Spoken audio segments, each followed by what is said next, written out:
What is going on, investors? Hopefully, you guys are having a wonderful day out there. It is time to kick off earnings season, and we're going to do it here on the investor channel with PepsiCo, ticker symbol PEP. The company just reported their earnings, and we will get into them. We'll take a look at the revenue, the profits, do everything that we normally do with the stock. Now, what I also want to do with Pepsi on today's show is I want to bring you up to speed. Over the last quarter, the company has made news. They've done some joint ventures. We'll talk about those. They've done some sustainability, some environmental stuff that might make people feel good. We'll also talk about divesting out of one of their largest brands. We'll talk about that. And then obviously we'll get into these most recent numbers. We'll take a look at the revenue, the profit, the different divisions. We'll take a look at the balance sheet, the cash flows, everything to get you caught up to speed with your Pepsi investment. And then obviously we got to look at this from a technical perspective. And I think you can tell right away when you're looking at the end of this chart, this thing is rolled over. It was in a well-defined uptrend, and like a lot of stocks over the last few weeks, this thing has rolled over, so it's predicting or it's projecting lower prices for Pepsi, and that could be a good thing if you want to pick up Pepsi shares. Now, first thing to understand about Pepsi, it's not a high-flying tech stock, it's not an EV stock, it's not one of these Reddit meme stocks that go up 30% one day and then 50% down the next day. This is a very, very steady performing stock. Do you want your entire portfolio full of Pepsis? Probably not, but certainly a portion of your portfolio can be dedicated to stocks like this. We see over year to date, the stock's up only 1.28% over the last year, just up 8%. But when you stretch it out to 10 years, you really see the strength in a company like this, up 148%. That's, roughly 14% a year over the last 10 years. That is absolutely fantastic. And that does not factor in your dividend, which right now is paying you $4.30 per share. That typically rises every year, and right now the yield's 2.86%. But if we can see Pepsi shares pull back even further, well, I tell you what, that yield's going to go up, and that's what we like over here at the Investor Channel. Now, the headline numbers on these earnings is going to say the EPS beat, but that was actually adjusted non-GAAP EPS. That did beat by 6 cents, but general accepted accounting principle EPS, which is what I tend to go by, you can argue me on that point, but that actually missed by 10 cents. But obviously, we're seeing the stock didn't react negatively to the news today. In general, the market is up today. I am recording this during the day. Right now, currently, Pepsi is trading at about $152 per share. I think what investors are really focusing on is actually this revenue number. It came in north of $20 billion. That's 11% growth year over year. So while we talked about how this company's kind of sleepy, it's kind of one of these, it's not a high-flying tech stock, well, it still grew its revenues 11% year over year. That beat by $800 million. Okay, that's not a small beat. That's absolutely fantastic. Now, the guidance previously said that they were going to have 6% organic revenue growth. Now they're expecting to deliver about 8%, and they foresee EPS being at about $6.20. Consensus was about $6.24. So they're expecting to grow that revenue, but earnings are going to come back a little bit. Some of that probably the macro environment in terms of cost, delivery cost, energy cost, employment cost, product cost, all those we're seeing inflation, especially during this year. That is going to likely tamper down the earnings that Pepsi is going to earn in the upcoming quarters ahead. Now, PepsiCo targets early 2022 for Beyond Meat joint venture. This is what I like about Pepsi. So over the next few months, expect Pepsi to roll out products in partnership with other brands. And I really like this strategy because Pepsi is partnering with brands that don't necessarily have what it has. So what does Pepsi have? Obviously, it has fantastic products, very well recognized products that have been marketed extensively. But I think the key part of Pepsi's business is they have shelf space. Go into any convenience store, any grocery store, go anywhere in a stadium, anywhere, a restaurant. Pepsi has distribution across the board, okay, unless Coca-Cola has some kind of exclusive deal. Pepsi has great distribution, and what does Beyond Meat have? They have a product that's very unique. It's not a product that I've tried or maybe one I would enjoy, but I know a lot of people that would. But Beyond Meat doesn't have that shelf space. Beyond Meat doesn't have that marketing capabilities. So Pepsi's going to partner with Beyond Meat. They're going to create some plant-based proteins and plant-based products, and Pepsi's going to market them, get them on the shelves, and Beyond Meat is going to manufacturing. I think that's a fantastic partnership. Whether or not it really hits the bottom line of Pepsi, I don't know. It's such a gigantic company, but it certainly will help Beyond Meat. I know that. Now, here's the partnership I'm really excited about. Now, this comes from somebody. I don't really drink a lot of alcohol, to be honest with you. Very, very rarely do I happen to have a drink, and it's usually one or two at the most. But I like this, okay? PepsiCo is going to partner with Boston Beer, ticker symbol SAM, the Boston Brewing Company, Sam Adams, think that. Now, they're going to partner with them and use brands like Mountain Dew and Rockstar to create alcoholic beverages using those brands, using those flavors.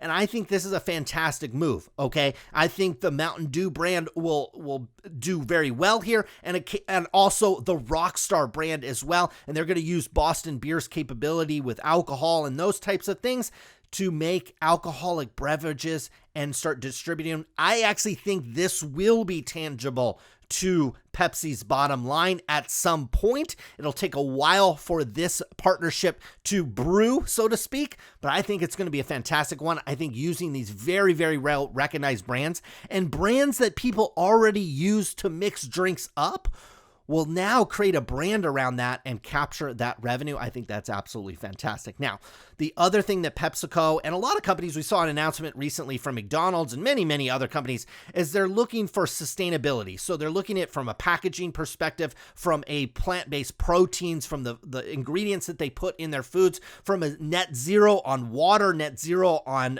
energy, and those types of things. Well, Pepsi's going to do that, and they say they're going to do it by 2040. So they're going to start working towards that. It looks like they're also going to quote unquote clean up their products a little bit, put less sodium in it, and we'll see if that has anything that consumers like. Because I tell you what, if I eat a bag of chips, I'm not really worried about sodium or fat. Obviously, I'm looking for just plain enjoyment. So we'll see if that is well taken by the market of chip eaters.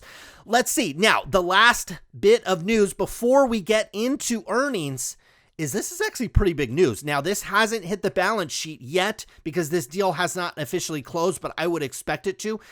PepsiCo sold Tropicana and Naked Juice to a PE firm for $3.3 billion. Now, what you might want to think about is what did they pay? Now, PepsiCo bought Tropicana for $3.3 billion in 1998. So you might say, well, they didn't make any money on it. No, they've been generating large amounts of cash flow and profits over the last, 23 years on this brand. And they've decided, now they have not sold the entire stake. PepsiCo will retain a 39% non-controlling stake, and this deal is actually valued at $4.5 billion.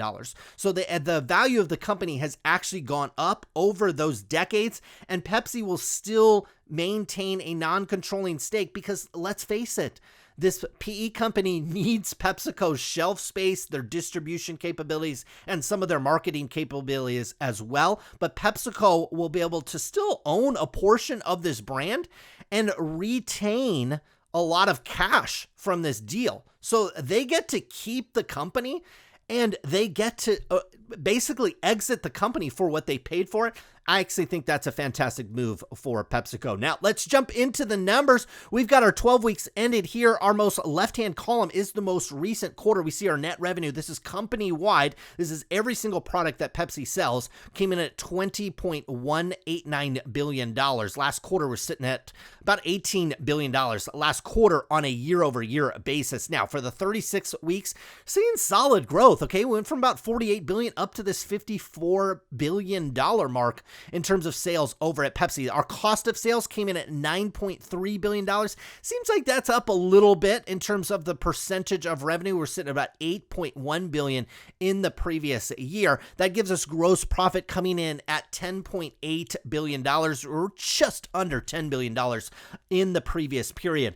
Our selling, general, and administrative expenses also increased, as you expect when the revenue goes up. It went from 6.9 up to this $7.6 billion. That gives us the all-important operating profit of $3.159 billion. Last quarter, on a year-over-year basis, we're sitting right at $3 billion. Okay, and for the last 36 weeks, we went from 7.2 up to this $8.6 billion. Now, you got to pay some interest on the debt. You've got to pay some income taxes and those types of things. That gets us down to net income over at Pepsi at $2.2 billion. So what I want you to show you here is our net income actually went down. Okay, it went from $2.3 billion down to this $2.2 billion.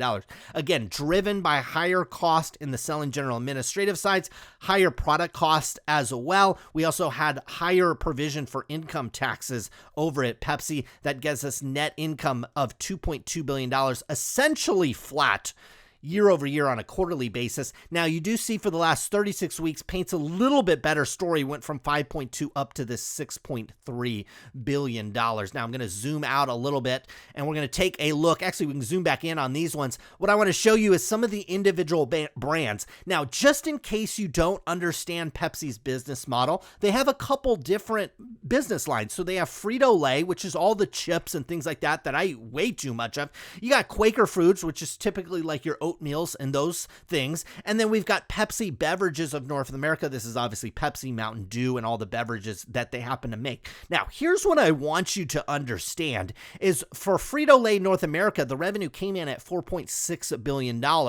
And for PepsiCo came in at $6.4 billion. So you're looking well over half of the revenue is coming from these two divisions. Now, here's what I want you to understand, though, is that the profit, the vast majority of the profit, in fact, basically even more than a third of the profit actually comes from the chips, okay? Because here's Frito-Lay. This is operating profit down here. So off this $4.6 billion on the chips, we earned $1.3 billion. Now, PepsiCo, which is Pepsi and Mountain Dew and the beverages, that had revenue of $6.4 billion, but I don't want to say only $773 million of operating profit. So while the revenue on the beverage side is much higher than anything else that Pepsi does, it's actually the chips and the snacks that make the bulk of the money. So that is something that you might want to understand. And that is a trend that you want to understand as well. Obviously, people have been talking for years that the health food kick is going to kick chips. I don't think so. And I think Pepsi making slightly healthier versions of their snack foods can keep them in a leading position. Now, I had to zoom out here for cash flows just so you get a big old view of it. We notice, again, this company is super steady. Okay, we pulled down net income numbers. This is for the 36 weeks, not for just the most recent quarter. We did $5.3 billion. That ticked up to the $6.3 billion. You see, from a cash flow perspective, this company just prints cash, almost like the United States government. It went from $6.1 billion up to the $6.6 billion. Now, capital spending also kind of ate into profits as well. You see, we went from $2 billion up to this $2.2 billion in terms of our capital spending. So that went up by about 10%. Now, we do pay some cash dividends, which we talked about at the top of the video, went from $4 billion up to $4.3, but we did repay some long-term debt here as well, about $2.4 billion, and we didn't issue any new debt. So when we get over to the balance sheet, we should see some evidence that the debt kind of moved down a little bit. Now, this view on that, we're looking at the balance sheet here. We've got our assets here. We've got basically the day after Christmas, 12/26, 294. So the most recent quarter ended. So we've got, that's a little over 9 months or so. We've got cash and cash equivalents went from 8.1 down to 6.5, but we've also got these short-term investments went down as well. So you burn through a little bit of cash here. We've got accounts receivable ticked up from 8.4 to 9.5. All things being considered, not that bad.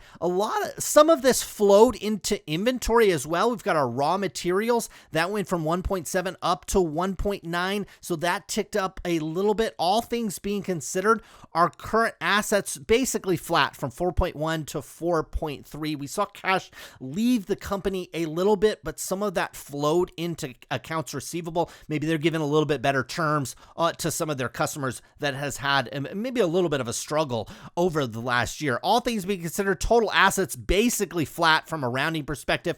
Now, we talked about their long-term debt. Here it is down here, went from 40 down to this 37. So again, we talked about on cash flows how we paid $2.4 billion worth of debt. We paid a little bit more on dividends. So our net cash flowed out of the company, $7.2 billion. So a lot of cash, or the bulk of the cash that flowed out of the company, really was to pay down this debt. Some of it moved to this current side, but not a whole lot of it. So the company is doing a nice job paying down their debt. And again, and look, I don't mind that Pepsi has debt. I don't mind that a lot of companies, especially very successful and companies that make money like this, but it allows them to borrow in the future, just in case a hot deal comes up, just in case they want to invest in their supply chain or whatever it might be with Pepsi.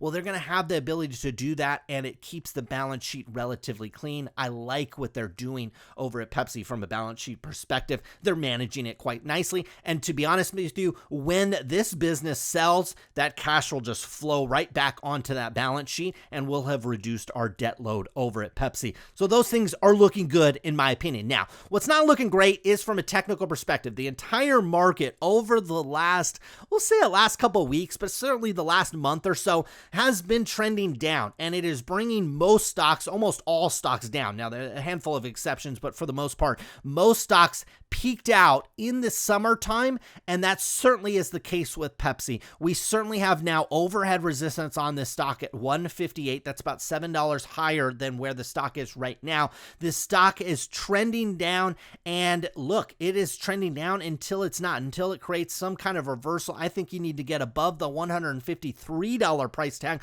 154 on this one, to really show that we've made a sign of reversal. In that case, you're probably coming back up here to 158 and then hitting overhead resistance again. Now, the levels that I see below it, there's an absolute clear one down here at 146, which is just $5 lower than where the stock is right now. That was the peak back here. It was the peak again here. I mean, we're talking about a level that held for nearly 2 years over at Pepsi. This $145 level should create some very, very strong levels of support. In fact, I'm seeing this across the entire market. If this market continues to walk back, you've got very, very clear levels of support. Now, unfortunately, if these clear levels of support don't hold, boy, this stock could continue to drop, and it could drop very, very rapidly, in my opinion. But I wouldn't necessarily expect that. Again, your entire portfolio will likely decline if that is the case. But I would expect support down here at 145 with Pepsi, and I would expect resistance up here at 157. I tell you what, all things being equal, we get some, the macro environment kind of gets cleaned up. Maybe some of this inflation is actually transitory, and we see evidence of that. I can actually see stocks starting to consolidate in a new area. So what do I mean by consolidate? They start to chop around, go up and down in a tight row. Now, look, that happened with Pepsi. Yes, we had, like a lot of stocks, we had a big aberration here in March when the virus hit here in the United States. March, April, a bunch of stocks absolutely got obliterated, but they all, for the most part, rallied back and then chopped sideways, especially when we're looking at FANG stocks. And those stocks, look, they chopped around for a long time in a tight range. Pepsi did that from 130 up to 146. I think what could be healthy for the stock market in general and for Pepsi is we consolidate in a new range, maybe between 145 and 158 on this one. You get it to start chopping around. You start picking it up down here when it's closer to 148, 145 on this one. And then eventually these stocks break out and they start going higher. Some of these joint ventureships start paying dividends, and Pepsi starts to rise again, and you've got that dividend at a very nice rate, maybe as high as 3% if the stock continues to trend downward, and you collect those dividends, you reinvest those dividends, and you set Pepsi up in your portfolio as a long-term winner. Hopefully you guys enjoyed this video. We'll be back again soon with more videos. Good luck with your investments.